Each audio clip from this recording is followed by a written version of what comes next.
Hi everyone, welcome back to our lesson 7, simple equation 2. So, simple equation, we have learned it in last term. Do you guys still remember? It is the simple equation 1. And during that time, we have learned what is equation and how to solve a simple equation. And in today's lesson, we are going to learn about simple equation 2, which is to solve equation with parentheses, or you guys can know it as bracket, and also equations with multiplication and division. Last but not least, we always need to understand equation and also the equality property. This is very important to this topic because it is the foundation of algebra, which helps to understand more complex mathematical concepts. You can always represent the unknowns with letters and solve it using equation.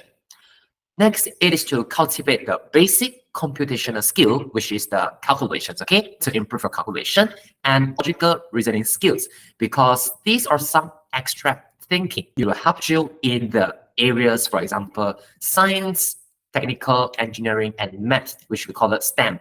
All right, without further ado, let's watch a video to quickly recall your memory about what is an equation.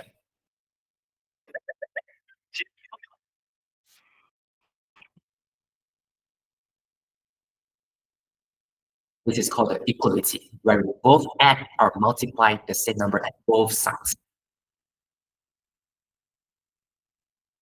So if we cover it up, it will become an unknown.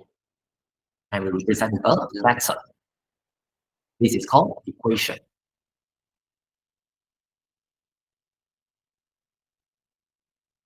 So in an equation, we always need to make it into two bits. The left is unknowns, the right is with the numbers. So I need to find the value of x. So what should I do for 3x? I divide by 3. So if I divide by 3 at the left, I also divide 3 at the right. This is called the equality property. And here, we minus 1 at both sides and also divided by 3, we get that x equals 2. And there's 2x at both left and right. We always use the smaller number of x, move to the larger number. Using the equality property, x plus 1 equals 3. We want to look for the value of x, but then there's a number here. We need to get rid of the ones, okay? We minus 1 at both sides. In order to take away this 1, I need to minus 1, so it becomes 0. So if I minus 1 at left, I need to minus 1 at right. Hence, we found that x equals to 2. Very simple. Next one, x minus 1 equals 3. When you see that there's a number right here, what should we do? We need to get rid of it. Okay, so how do we get rid of this 1? We need to plus 1, correct? We use x minus 1 plus 1. And then what should we do at the right hand side? We should also plus 1. And x equals to 4. Next one is 3x equals 3. We know that 3x is actually 3 multiplied x. So there are 3 of them, but I'm only looking for 1x. So what should we do? We should use 3x divided by 3. So it becomes 1x. And if we divide 3 at the left, using the equality property, the right-hand side should also divide it by 3, so that both sides remains equal. X equals to 1.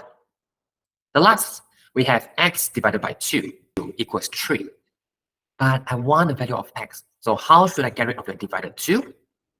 We should multiply by 2. All right, we multiply 2 so that it becomes 1. And if we multiply 2 at left, the right-hand side, we should also multiply 2. Hence, the answer we got will be x equals to 6. The next one, there are 2 unknowns at both sides, left and right. When we are solving equations like this, there are 2 steps. First, align the equal sign. If you guys notice just now, we always write the equal sign first to make sure it is aligned. Next, the unknown must always be on the left hand side.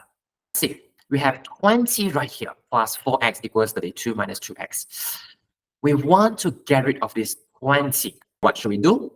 We should minus 20 plus 4x. And for the right hand side, we also need to minus 20 to make it equal. We also need to minus 20 to make it equal.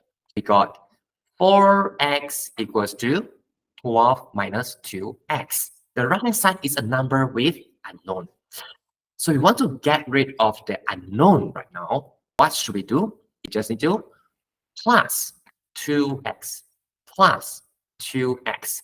And since the right hand side plus 2x, the left hand side we should also plus 2x to make it equal. 6x equals 12.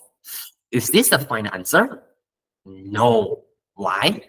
Because this is 6x. How do I make it into only x? Since there is 6, so I'll need to divide it by 6. And left-hand side divided by 6, right-hand side we also divided by 6. We will get x equals 2. This will be how we write the steps clearly and how to solve the equation. And there are a few things to take note, which is moving terms. When we look at this right here, just now we are using the equality property to solve it. And if you guys are familiar with it already, you can actually move the terms. What do I mean by that is, for example, this is 20 plus 4x. We know that in front of a number, it is always a plus sign. So we want to get rid of this 20. I will move it to the right hand side. Passes through the equal sign. We need to change the sign from plus. You see, it now becomes minus. So this is when we are moving the terms, you have to be careful. When it is the multiplication, 6x means 6 times x. It also means x multiplies 6. And multiply 6, if it passes through the equal sign right here, we need to change. So from multiply, it changed to divide. These are some things you guys have to bear in mind. Plus to minus or minus to plus, and multiply to divide or divide to multiply. The second step, when we are moving the terms, always move the smaller term to the larger terms. The front is 20, the right is 32, which is smaller, 20. That's why we move 20 to 32. What if there are plus sign and a minus sign in front of the terms? In this case, we always move the minus to the plus. And you notice when we move the minus to the plus, it actually turns into plus here. From minus, it turns into a plus sign. First, we move the smaller term to larger term. Second is we move minus sign to the plus sign. We move the subtraction term to the addition term. I hope you guys recall your memory. And for those who are new to this topic, you have a brief idea on how to do an equation. And I'll see you guys in today's class. Bye-bye.